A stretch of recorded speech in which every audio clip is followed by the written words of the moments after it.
এই কাহিনীর সমস্ত চরিত্র এবং ঘটনা সম্পূর্ণ কাল্পনিক। বাস্তবে জীবিত বা মৃত কোনো ব্যক্তি অথবা কোনো ঘটনার সাথে এর মিল থাকলে তা সম্পূর্ণ অনিচ্ছাকৃত এবং কাকতালীয়। ব্যবহৃত অপ্রাকৃত এবং অলৌকিক ঘটনাক্রম পরিবেশনার উপক্রম মাত্র।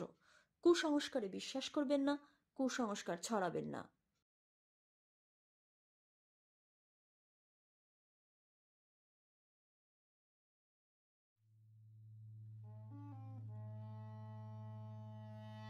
নমস্কার, আপনারা শুনছেন 221B হ্যারিসন রোড, বাংলার ভূত, বাংলার ভয়, উল্টো পাল্টা গল্প নয়। আমি প্রত্যয়, আর আমার সাথে আছে সুমিতেন্দ্র। আজ আপনারা যেই গল্পটা শুনবেন সেই গল্পটার একটা গল্প আছে। প্রথমত, এই গল্পটার রেকর্ডিংয়ের দিনে শেষবারের মতো একসাথে এক ঘরে বসে সাগরবাবুর সাথে আমরা কাজ করতে পেরেছি।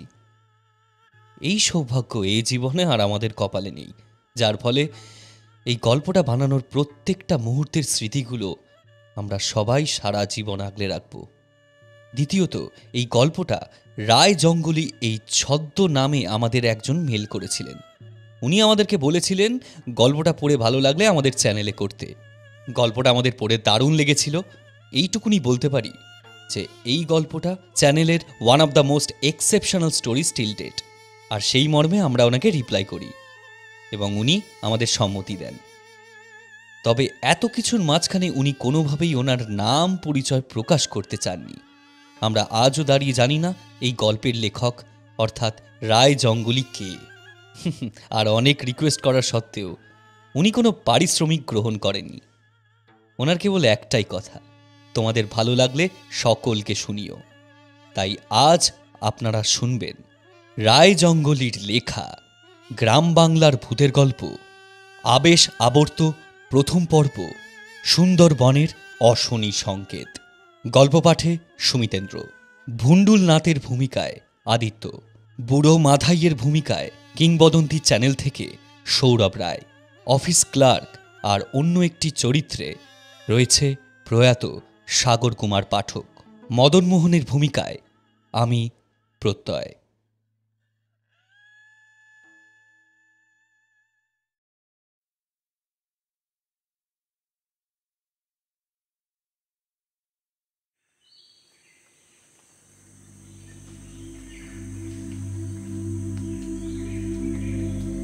নতুন ক্যাম্পে বিট অফিসার হিসেবে জয়েন করে এম মাহাতোর বয়সটা যেন এক ধাক্কায় অনেকটা কমে গেল।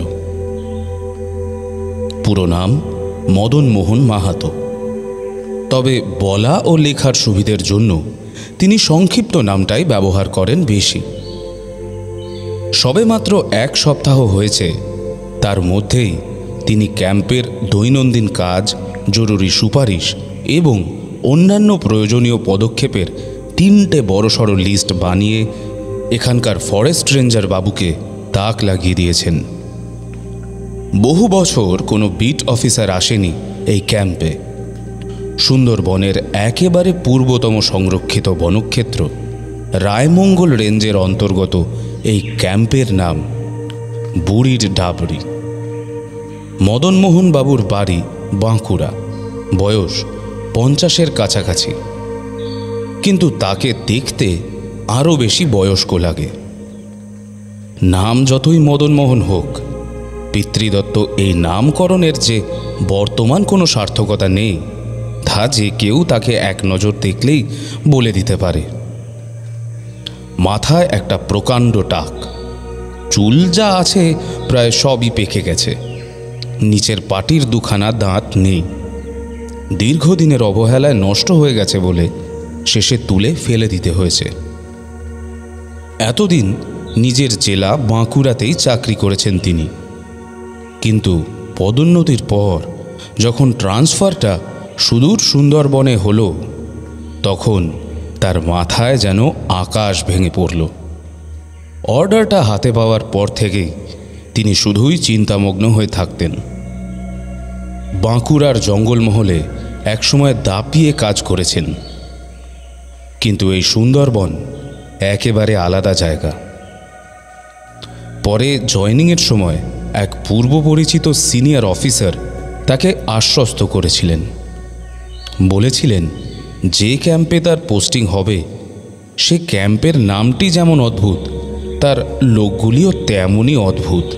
তবে একবার অভ্যেস হয়ে গেলে সুন্দরবনের এদিকটা খারাপ লাগবে না। পরে অবশ্য নিজেকেও অনেক বুঝিয়েছিলেন তিনি। সারা জীবন ফরেস্ট গার্ড হিসাবে কাটিয়েছেন। জীবনে এই প্রথম অফিসার র্যাঙ্কে পদোন্নতি তাকে স্বভাবতই আপ্লুত করেছিল। 2 তারা বিশিষ্ট ইউনিফর্মটা গায়ে দিয়ে যতবার আয়নার সামনে দাঁড়িয়েছেন ততবার নিজেকে দেখে রোমাঞ্চিত হয়েছেন তিনি। বরাবরই কাজ পাগল মানুষ, কাজের মধ্যে থাকতে ভালোবাসেন। তাই কাজে যোগদান করার পর থেকেই তার এই নিস্তেজ ভাবটা ধীরে ধীরে কেটে যাচ্ছিল। বাড়িতে স্ত্রী ও এক পুত্র নিয়ে তার একরকম নির্ঝঞ্ঝাট সংসার। তবুও তার আপাত নিস্তরঙ্গ জীবনে ঝঞ্ঝাট বলে যেটুকু পড়ে থাকে সেটুকুর ভয় ছুটিতেও বিশেষ বাড়িমুখ হন না তিনি।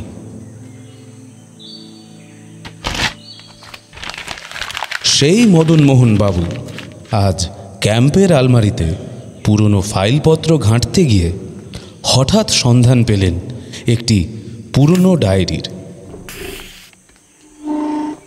অফিস ঘরের পুরনো চেয়ারে বসে তিনি যখন এক মনে ডায়েরির পাতা উল্টে পাল্টে পর্যবেক্ষণ করছিলেন তখন এম মাহাতো হয়তো জানতেন না তার আপাত নিশ্চল এই জীবন এক পুরনো রহস্যময় খেলায় উলট পালট হতে চলেছে। ডায়েরিতে কারো নাম লেখা নেই, তবে আদ্যক্ষর আছে। একদম প্রথম পৃষ্ঠায় ডান দিকের নিচে কোনায় লাল কালিতে বড় বড় করে লেখা এম। অনেকটা তারই মতো, তবে তার নিজের নামের অ্যাক্রোনিম হবে MMM অর্থাৎ MMM, আর এইখানে আছে মাত্র 2টো M। সে যাই হোক, ডায়েরিটা বেশ পুরনো দেখতে। পৃষ্ঠাগুলো হলদেটে স্যাঁতস্যাঁতে হয়ে গিয়েছে। বেশিরভাগ পৃষ্ঠায় ক্যাম্প সম্পর্কে বিভিন্ন ধরনের তথ্য, যেমন ক্যাম্পের ক্ষেত্রফল, পরিসীমা, তার চারিপাশে ফেন্সিংয়ের দৈর্ঘ্য, পাশের পুকুরের দৈর্ঘ্য প্রস্থ ইত্যাদি। বেশ কিছু হাতে আঁকা স্কেচ ম্যাপও আছে। কয়েক পৃষ্ঠা পর আবার কিছু বিল্ডিং সামগ্রী যেমন ইট বালি সিমেন্টের হিসাবও পাওয়া গেল। খানিকটা বিরক্ত হয়েই ডায়েরিটা বন্ধ করতে যাবেন, এমন সময় ঠিক তার পরের পাতায় একটা অদ্ভুত জিনিস আবিষ্কার করলেন মদনমোহন বাবু। তিনি লক্ষ্য করলেন ডায়েরির এই পাতায় বাংলায় কয়েকটা লাইন লেখা আছে। একটু পড়তে বোঝা গেল সেটা ঠিক আলটপকা কিছু লেখা নয়, ছড়ার লাইন, রীতিমতো ছন্দ মেনে লেখা। লেখাটা কতকটা এই রকম: কোনার পরে পশ্চিমে দ্বীপের মুখে খাল নামে, পার ধরে যাও দক্ষিণে 2 পশুরের মাঝখানে। আর কিছু নেই।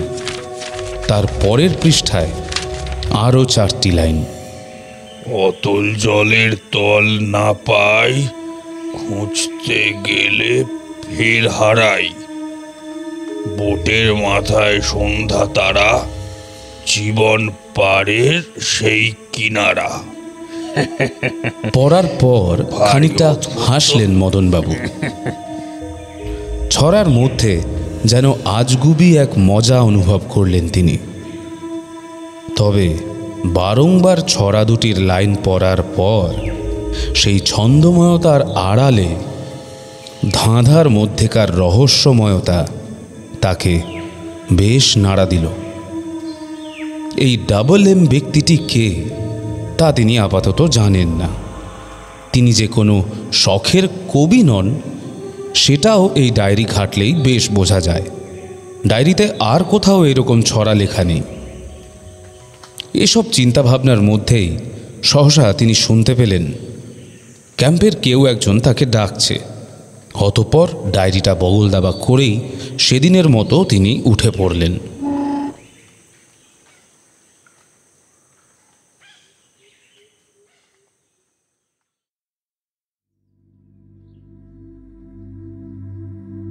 ক্যাম্পের এই অদ্ভুত নাম নিয়ে শুরুর দিন থেকেই কৌতূহল ছিল মদন মোহন বাবুর। বুড়ির ডাবরি, ডাবর বা ডাবরি শব্দের অর্থ পানের পিক ফেলার পাত্র। অন্তত তিনি তো সেটাই জানেন, তবে সেই বুড়ি বা কে, আর তার ডাবরি বা কোথায়? তাছাড়া তার সঙ্গে এই ক্যাম্পেরই বা সম্পর্ক কি? এসব নানা কথা তার মাথায় প্রথম দিন থেকে ঘুরছিল। ভুন্ডুলনাথ সুন্দরবনে বন দপ্তরের দীর্ঘদিনের পুরনো কর্মচারী, প্রায় 60-এর কাছাকাছি বয়স। বছর 35 আগে অস্থায়ী কর্মী হিসেবে দপ্তরে ঢুকেছিলেন। পরে সরকার হরেক রকমের কিছু স্থায়ী পদ তৈরি করলে বনসাথী হিসেবে এই ক্যাম্পে থেকে যান।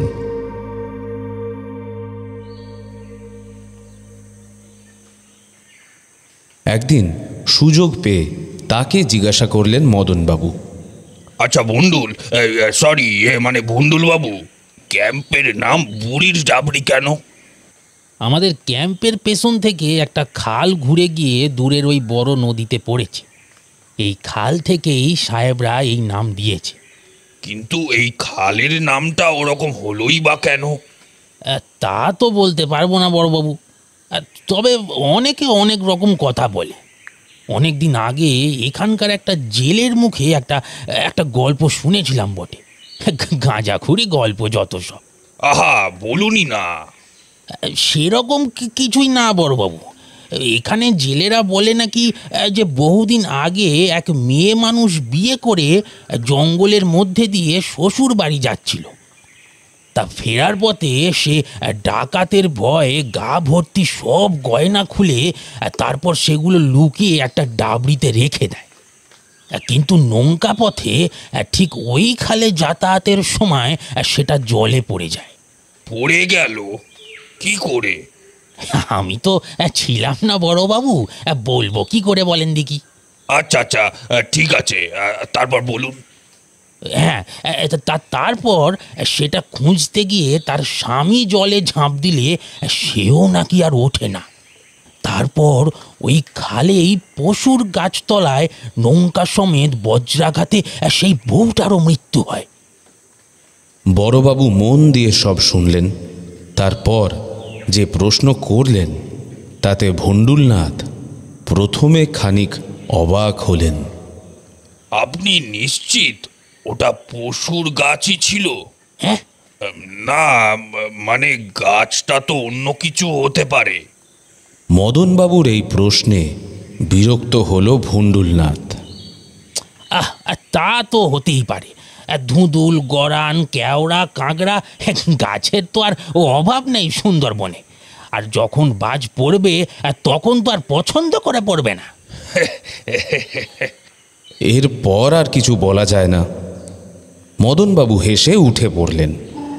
বুঝলেন, ভুন্ডুলনাথ লোকটি এখানকার আবহাওয়ার মতোই কাঠখোট্টা। গল্প শুনে নামের ডাবরি ব্যাপারটা তো পরিষ্কার হলো, কিন্তু নামের আগায় বুড়ি কেন? তার কোনো সদুত্তর তিনি পেলেন না। তাছাড়া ডায়েরির ওই এর রহস্য ভেদ করা এখনো বাকি। তা না হয় অন্য একদিন করা যাবে, তবে পশুর গাছের কথাটা শুনেই মদনবাবুর ডায়েরির সেই ধাঁধার কথাটা আবার মনে পড়ে গেল। কোণার পরে পশ্চিমে, কিন্তু ঠিক কত গুনতে হবে? কোণার পর পশ্চিমে যেতে হবে তো বোঝা গেল, কিন্তু শুরু কোথা থেকে, কার পশ্চিমে, আর কোন বইটা বাকি?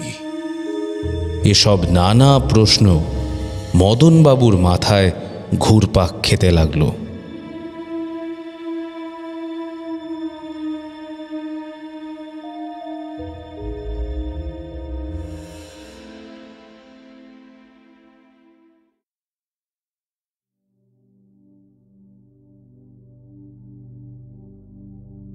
এদিকে দিন যত গড়াতে লাগলো, ক্যাম্পের বিস্তৃতি, তার অধীনস্থ কম্পার্টমেন্টগুলো এবং বিভিন্ন নদী, বিল, খাল, পথ ইত্যাদি সম্পর্কে অভিজ্ঞতা বাড়তে লাগলো মদনবাবুর। দৈনন্দিন কাজের প্রধান একটা অংশ হল পাট্রোলিং, অর্থাৎ খালগুলিতে টহল দেওয়া। আর তার জন্য একমাত্র বাহন দপ্তরের ডিজেল ইঞ্জিন চালিত একটি ডিঙি নৌকা। খুব অল্প দিনেই তিনি বুঝতে পারলেন তার প্রথম কাজ হবে তার ক্যাম্পের সমস্ত খালগুলো টহল দিয়ে মনের মধ্যে জায়গাটার একটা স্কেচ ম্যাপ এঁকে ফেলা, যাতে প্রয়োজন মতো তিনি কাউকে নির্দেশ দিতে পারেন এবং ওপর মহলের নির্দেশ বুঝতে পারেন। সুন্দরবন তার খালগুলি বিছিয়ে প্রকাণ্ড এক ইন্দ্রজাল বুনে রেখেছে। যে কাউকে বোকা বানানোর জন্য এ হচ্ছে এক জল জ্যান্ত গোলক ধাঁধা। এক দিগ্ভ্রান্ত নাবিকের কাছে সুন্দরবন নিমেষেই হয়ে উঠতে পারে কোনো এক বিভীষিকাময় দুঃস্বপ্ন। মদনবাবু অভিজ্ঞ লোক। তিনি জানেন নতুন জায়গা চেনার জন্য সবার আগে যেটি প্রয়োজন তা হল অসীম ধৈর্য। তিনি ধীরে ধীরে বুঝতে পারলেন সুন্দরবনের ভূগোল। সুযোগ পেলেই তিনি স্থানীয় মাঝি মাল্লাদের সাথে, জেলেদের সাথে কথাবার্তা বলতে লাগলেন। শুধু নিজের ক্যাম্প নয়, আশেপাশের ক্যাম্পের পুরনো স্টাফদের সাথেও তিনি নানান বিষয়ে শলা পরামর্শ করলেন।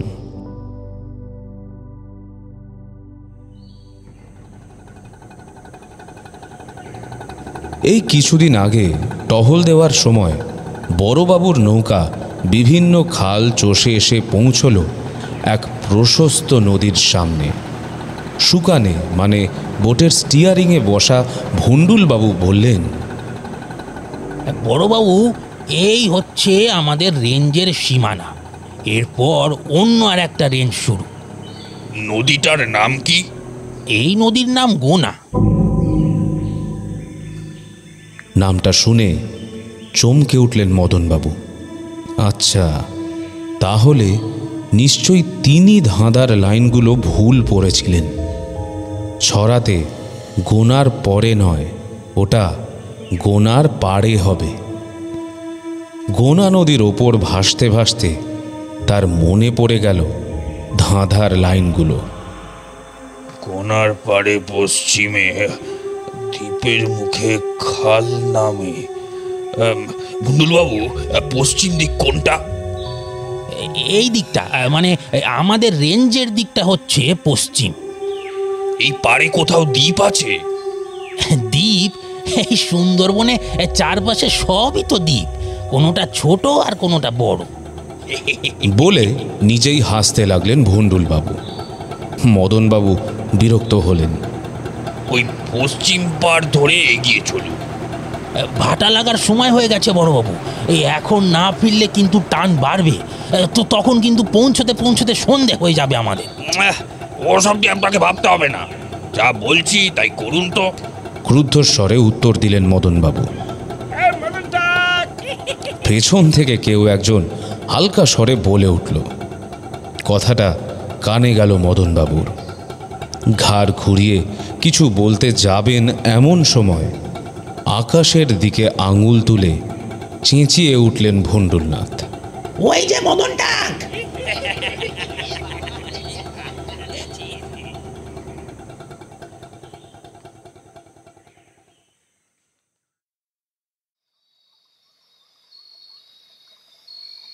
সেদিন ফিরতে সন্ধ্যা পেরিয়ে রাত হয়ে গিয়েছিল। রাতে ফিরে সুন্দরবনের পাখি বিষয়ক বইটি খুলে হতবাক হলেন মদনবাবু। বিদঘুটে দেখতে সারসের উচ্চতার এক পাখি এখন তার চোখের সামনে। ইংরেজি নাম লেসার অ্যাডজুটেন্ট স্টর্ক, বাংলায় মদন টাক। গা জ্বলে উঠল তার। ধপ করে বইটা বন্ধ করে দিলেন। কিছুই ভালো লাগছে না। সারা দুপুর খুঁজেও তিনি ধাঁধায় বলা সেই দ্বীপের মুখের খাল খুঁজে পেলেন না। স্থির করলেন রাতে খাবার পরে একবার রেঞ্জের ম্যাপ নিয়ে বসবেন। উদ্দেশ্য গোনা নদীর পশ্চিম পারের খালগুলি খুঁটিয়ে দেখা। তিনি একরকম নিশ্চিত যে ধাঁধায় এই নদীরই কথা বলা হয়েছে। নিজের ঘরে বিছানার উপরেই বিশাল রেঞ্জ ম্যাপটা নিয়ে বসলেন মদনবাবু। পাশে নিলেন ছোট্ট একটা টেবিল ল্যাম্প। সুন্দরবন আসলে ছোট বড় মাঝারি অজস্র দৈর্ঘ্য ও প্রস্থের খালে ভরা। তার মধ্যে কারো নাম আছে, কারো নেই। এর মধ্যে কিছু কিছু হয় ক্লোজ এন্ড খাল, মানে সেই খালে ঢুকে টহল দেবার পর ফের বোট ঘুরিয়ে খাল থেকে বেরিয়ে আসতে হয়, পরে আবার ফের অন্য খালে যেতে হয়। আবার কিছু খাল হলো ওপেন এন্ডেড খাল, মানে দুই মুখ খোলা। সেই খালের একদিক থেকে বোট নিয়ে ঢুকে আরেক দিকে বেরোনো যায়। সুন্দরবনের ভাষায় এদের বলে ভাড়ানি খাল। জঙ্গলে যাতায়াতের সময় এই ভাড়ানি পথগুলি খুব গুরুত্বপূর্ণ হয়ে ওঠে, কারণ এই পথগুলো জরুরি প্রয়োজনে যাতায়াতের সময় বাঁচায়। আসলে বিস্তৃত এই খালের নেটওয়ার্কের মধ্যে এই ভাড়ানি পথগুলি হয়ে ওঠে শর্টকাট। কিন্তু অনেক খুঁজেও এই ম্যাপে গোনা নদীর দুই পারে কোনো চর বা দ্বীপের সন্ধান পেলেন না মদনবাবু। ম্যাপ দেখতে দেখতে সেদিন রাতে ঘুমিয়ে পড়লেন তিনি।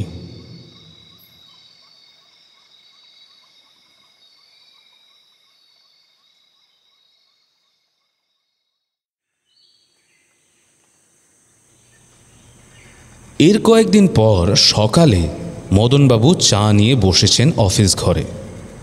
ডিউটির জন্য কে কে বেরোবে তা ঠিক করতে হবে তাড়াতাড়ি। একজন এসে খবর দিয়ে গেল জোয়ার লেগে গেছে, অতএব আর কিছুক্ষণের মধ্যেই খালগুলোতে টহল দেওয়ার মতো জল হয়ে যাবে। কিন্তু বড়বাবুর মাথায় এখনও ধাঁধাটা ঘুরে বেড়াচ্ছে।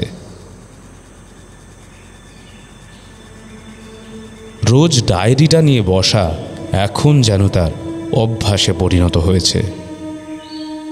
নদী খুঁজে পেলেও দ্বীপের মুখের খাল তিনি এখনও পাননি। কি করে খুঁজে পাবেন তারও কোনো হদিশ নেই।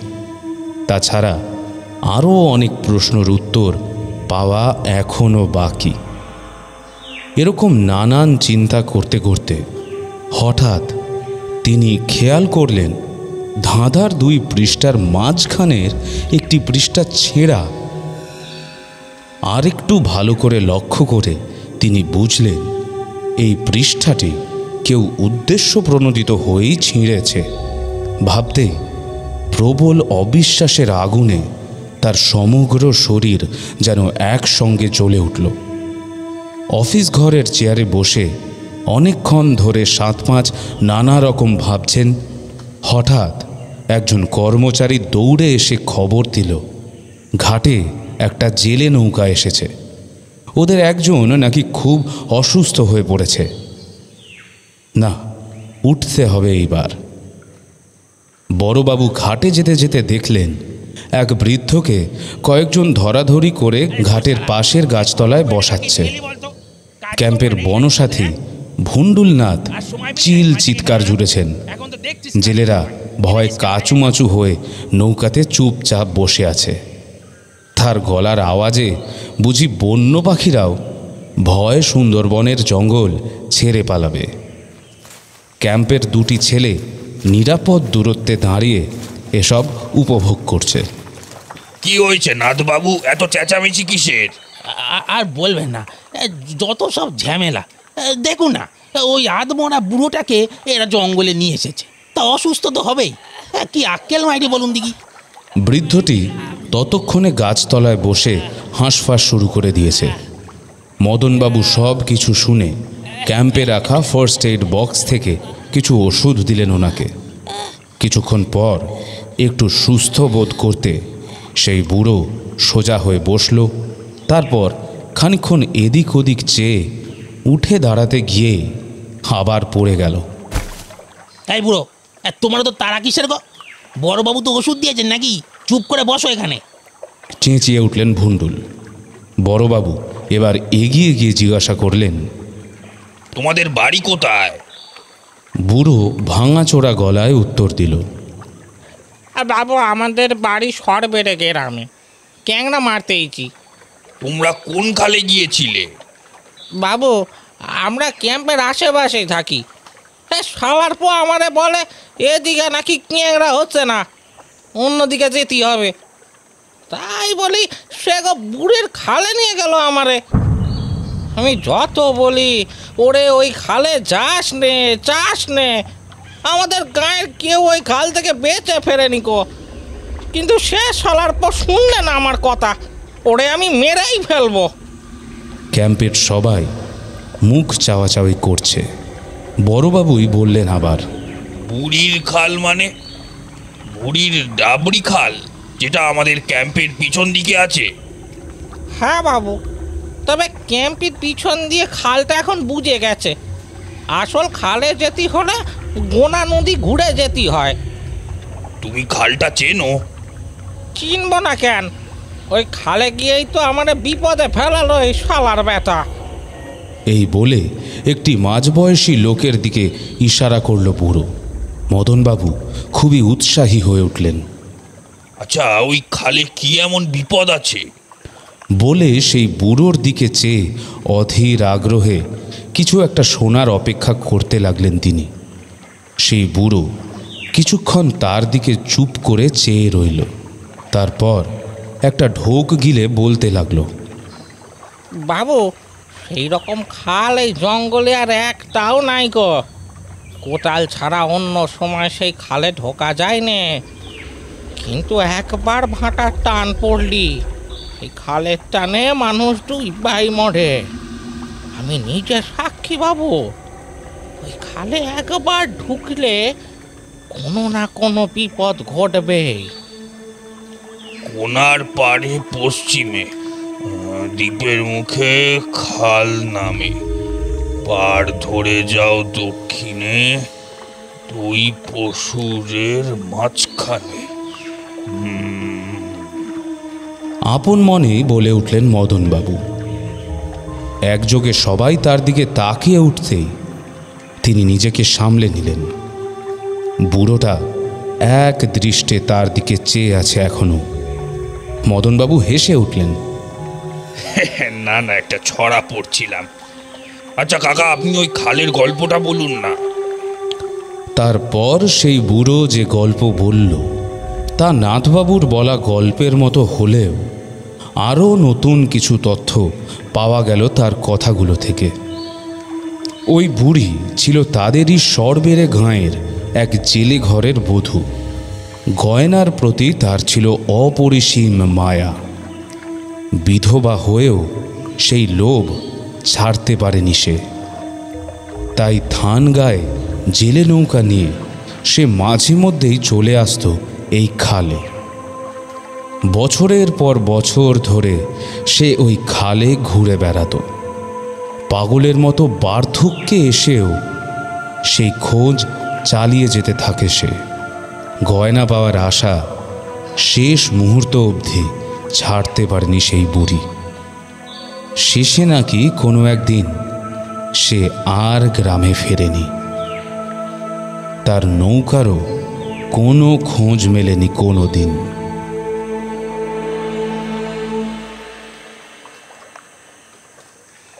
তার মানে সেই বুড়ি মারা গেছে, তাই তো?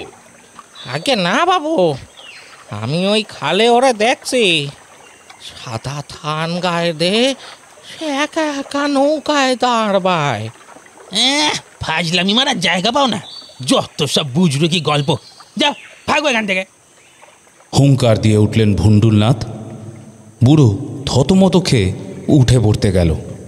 এইবার মদনবাবু নাথবাবুকে সঙ্গে নিয়ে অফিসের দিকে পা বাড়ালেন।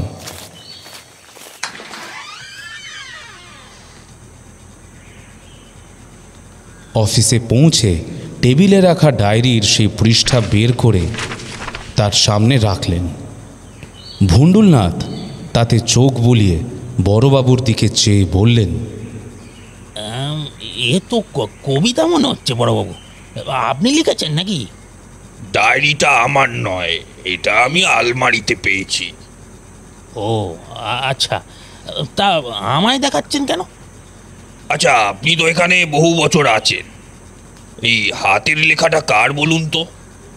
ভুন্ডুলবাবু মন দিয়ে সেটা কয়েকবার আওড়ে গেলেন।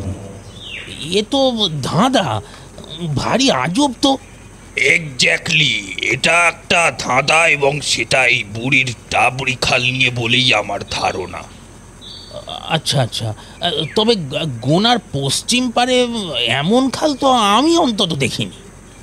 এই বলে আরেকবার ডায়েরির পাতাটা খুঁটিয়ে দেখে ভুন্ডুলনাথ আবার বললেন, হাতের লেখাটা আমি চিনি না, আর মনেও হয় না যে আর কেউ ওই খালের পথ চেনে। ওই বুড়ো জেলেটা চেনে।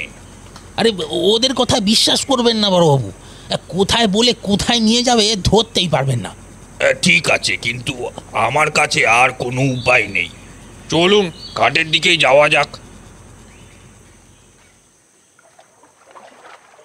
মদনবাবু ও ভুন্ডুলবাবু যখন ঘাটে পৌঁছলেন তখন জেলেদের নৌকাটা আর সেখানে নেই।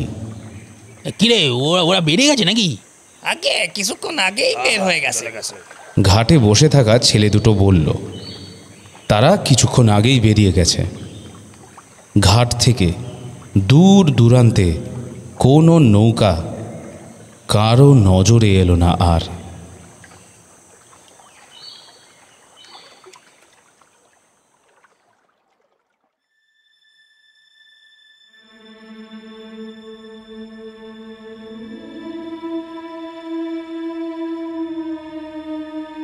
ডিউটি করাটা এখানে বেশ অন্যরকম।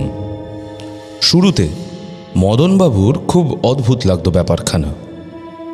ছোট ডিঙি সাইজের যে বোটটা ঘাটে বা বড় বোটের গায়ে বাঁধা রাখা থাকে, সেটিতে চড়ে জঙ্গলের ছোট বড় বিভিন্ন সাইজের খালগুলি টহল দেওয়া হয়। এই বোটে একটা সিঙ্গেল সিলিন্ডার ডিজেল ইঞ্জিন বসানো।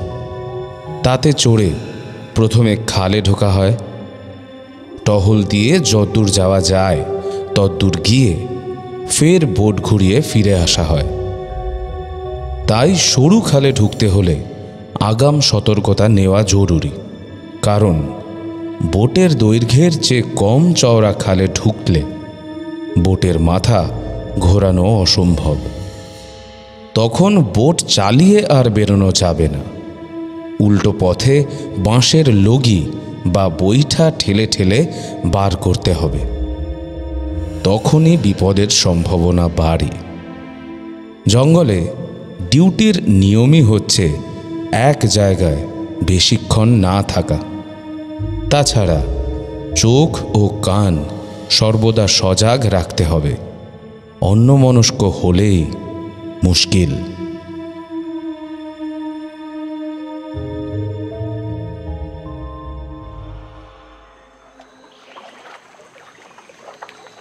ঘাটের ওই ঘটনার পর মাসখানেক কেটে গেছে।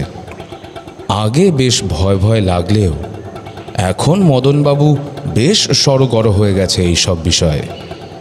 হঠাৎ একদিন এক জেলে নৌকার সাথে জঙ্গলে সাক্ষাৎ হলো তাদের। দেখে মুখগুলো কেমন যেন চেনা চেনা লাগলো মদনবাবুর। নমস্কার বড়বাবু, কেমন আছেন? মাঝবয়সী ন্যাড়ামাথার জেলেটি তার দিকে চেয়ে জিজ্ঞেস করল। প্রত্যুত্তরে তিনি হাসলেন, শুধু কিছু বললেন না। বড়বাবু, আপনার কাছে আমাকে যেতেই হতো।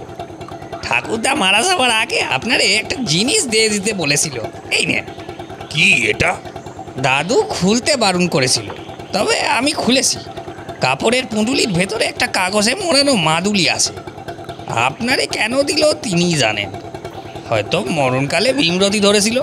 যাই হোক, এখন আসি বড়বাবু। বড়বাবু হাত বাড়িয়ে তা নিলেন। হ্যাঁ, সত্যিই একটা লাল রঙের সুতোয় বাঁধা তামার চৌকো আকৃতির মাদুলি, সব দিক ঢাকা, শুধু একদিক মোম দিয়ে বন্ধ করে দেওয়া হয়েছে। জেলেরা তাদের নৌকা বাইতে শুরু করে দিয়েছে। একটু দূরে চলে গেছে ততক্ষণে। ওই ছেলে, তোমার দাদুর নাম কি? মাধাই মাইতি। পেছন থেকে উত্তর দিলেন ভুন্ডুলনাথ। আপনি তাকে চেনেন? সুন্দরবনে তাকে সবাই চেনে। এলাকার নামকরা গুণিন ছিলেন তিনি। একসময় জাদু টোনা করে আমাদের কম ভেলকি দেখাননি ওই বুড়ো। কাঠ চুরি, হরিণ শিকার সবেতেই নাম জড়িয়েছে ওই লোকে, কিন্তু কোনোদিন হাতে নাতে ধরা সে পড়েনি। হয়তো আমাদের নৌকার পাশ দিয়েই যাচ্ছে, দূর থেকে দেখছি নৌকা খান, কাছে গিয়ে দেখি কই কেউ তো নেই। এখানকার লোকে বলে গুণ বাঁধা, ভালো বাংলায় বললে তন্ত্রমন্ত্র বিদ্যা। আপনি সবে বিশ্বাস করেন? জানি না বড়বাবু, এই সুন্দরবনে থাকতে থাকতে বিশ্বাস অবিশ্বাসের ফারাকটাই ভুলতে বসেছি। এই জঙ্গলে তো নিজের চোখেও বিশ্বাস করা যায় না কখনো কখনো।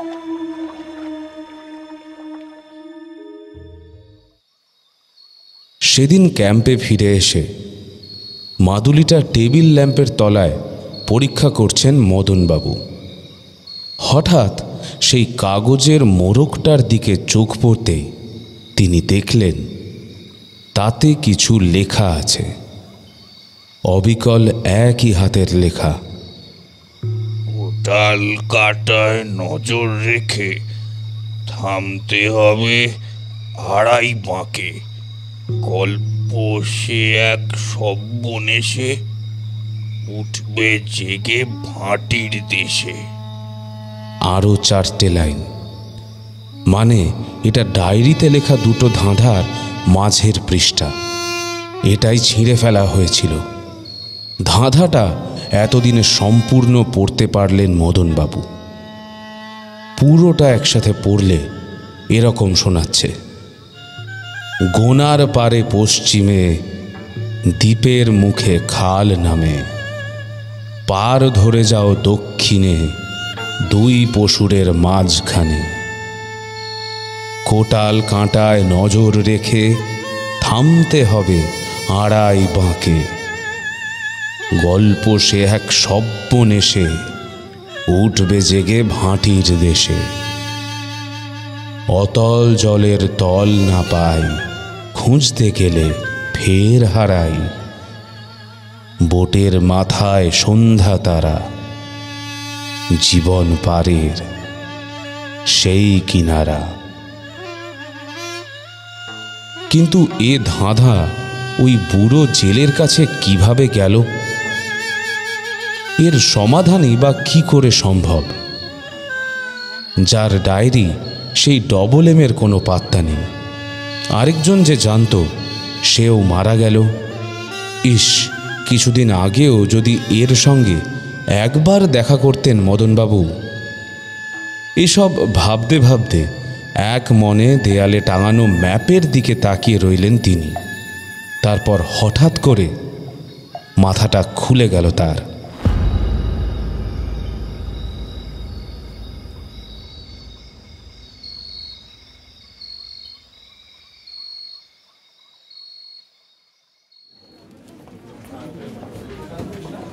পরের দিনই ডিভিশন অফিসে ওয়ার্কিং প্ল্যান সেকশনে চলে গেলেন তিনি। আপনি ভালো আছেন তো? এখানেই দপ্তরের সার্ভে ও ম্যাপিংয়ের কাজগুলো হয়। 10 বছর অন্তর নতুন ওয়ার্কিং প্ল্যান বানানোর সময় ছাড়া বন দপ্তরের কর্মচারীরা এই সেকশনে কদাচিৎ পায়ের ধুলো দিয়ে থাকেন। আর ফিল্ড স্টাফেরা তো খুব একটা পা মারাই নাই এই দিকে। তাদের যাতায়াত এস্টাবলিশমেন্ট সেকশনে হেড ক্লার্কের ঘরে অথবা বড়জোর ডিএফও সাহেবের কেবিনের মধ্যেই সীমাবদ্ধ থাকে। ছুটির দরখাস্ত, সার্ভিস বুক থেকে এস্টিমেট, এই হলো তাদের চাকরি জীবনের রোজ নামচা। মদনবাবু এই সেকশনে প্রবেশ করতে অফিসের এক প্রৌঢ় ক্লার্ক তাকে বললেন, বড়বাবু, আপনি বোধহয় নতুন লোক, নিচের তলায় চলে যান, ওখানেই সব কাজের অফিস। না মানে আমি একটা পুরনো ম্যাপ খুঁজতে এসেছি। বাহ, এক্সেলেন্ট। আমাদের দপ্তরে কেউ অন্তত খবর রাখে যে সুন্দরবনের ম্যাপ প্রতি বছরে বদলে যায়। একবার আপাদমস্তক তাকে নিরীক্ষণ করে সেই প্রৌঢ় ক্লার্ক গলা ঝাঁকিয়ে আবার বলতে আরম্ভ করলেন, আজকে যে দ্বীপ দেখছেন সেটা হয়তো কাল থাকবে না। যে সরু খাল দিয়ে আপনি এখন রোজ ডিউটি যাচ্ছেন, 5 বছর পর সেটাই দেখবেন বড় নদীতে পরিণত হয়ে গেছে।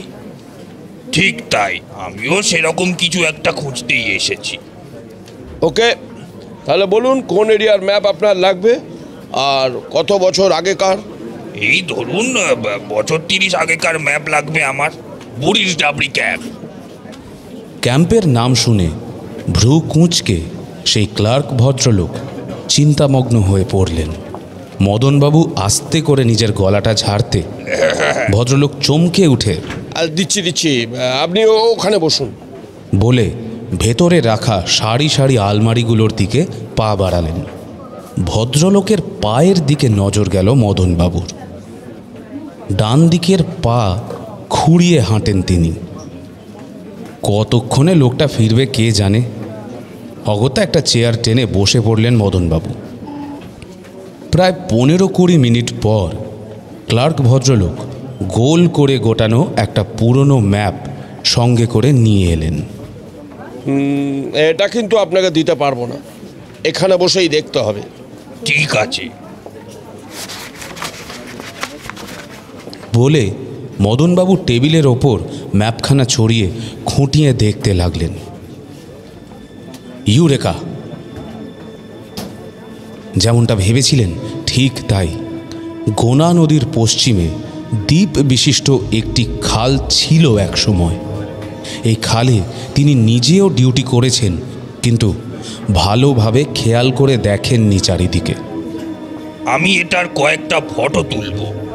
ঠিক আছে, তবে যাওয়ার আগে আপনার নাম, ডেজিগনেশন আর ফোন নাম্বারটা লিখে দিয়ে যাবেন ওই রেজিস্টারে।